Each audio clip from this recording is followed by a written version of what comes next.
রমজান ঘিরে বেড়েছে বিভিন্ন পণ্যের দাম, এতে বিপাকে পড়েছেন সাধারণ ক্রেতারা। নিয়মিত বাজার মনিটরিং না থাকায় বিক্রেতারা ইচ্ছে মতো দাম বাড়ান বলে অভিযোগ ক্রেতাদের। এ বিষয়ে আরও জানাতে খুলনা থেকে সরাসরি যোগ দিচ্ছেন সহকর্মী SM মনিরুজ্জামান। মনির, রমজানের বিভিন্ন পণ্যের দামের বিষয়ে বিস্তারিত জানাবেন।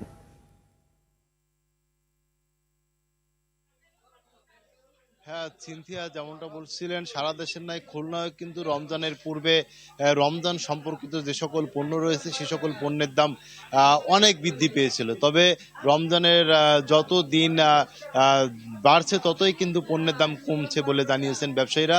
আমি বেশ অনেক সময় আগেই এসেছি খুলনা নগরীর খালিশপুর পৌর সুপার মার্কেটে, এসে বিভিন্ন ব্যবসায়ীর সঙ্গে কথা বলেছি।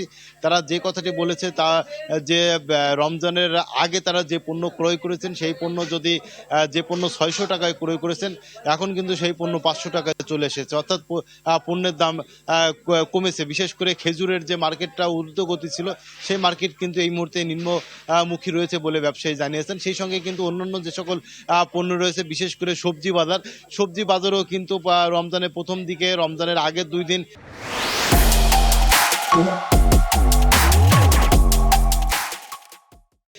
অনেক অতিরিক্ত মূল্য ছিল, সেই মূল্য কিন্তু এই মুহূর্তে অনেকটা নিম্নমুখী রয়েছে। আমি কথা বলেছি ব্যবসায়ীর সঙ্গে, তারা যে কথাটি বলেছেন 120 টাকার শশা কিন্তু এখন 60 থেকে 80 টাকায় বিক্রি হচ্ছে, টমেটো 30 টাকা, গাজর 40 টাকা, বেগুন 60 টাকা।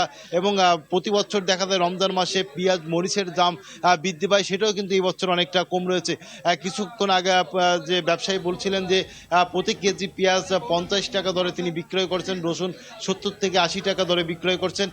সব মিলিয়ে ব্যবসায়ীদের ভাষায় যে প্রতি বছর রমজানের পুরো মাসটাই কিন্তু তারা অতিরিক্ত দামে বিক্রয় করেন, সেটা কিন্তু এই বছর নেই বলে তারা জানিয়েছেন। আমিও নিজে খোঁজখবর নিয়ে দেখতে পেরেছি যে রমজানের শুরুতে যে সকল পণ্যের দাম অতিরিক্ত ছিল সেই পণ্যের দাম কিন্তু বৃদ্ধি পেয়েছে। তবে মাংসের বাজারে কথা বলেছে, প্রতি কেজি গরুর মাংস 750 মনির, আপনাকে ধন্যবাদ।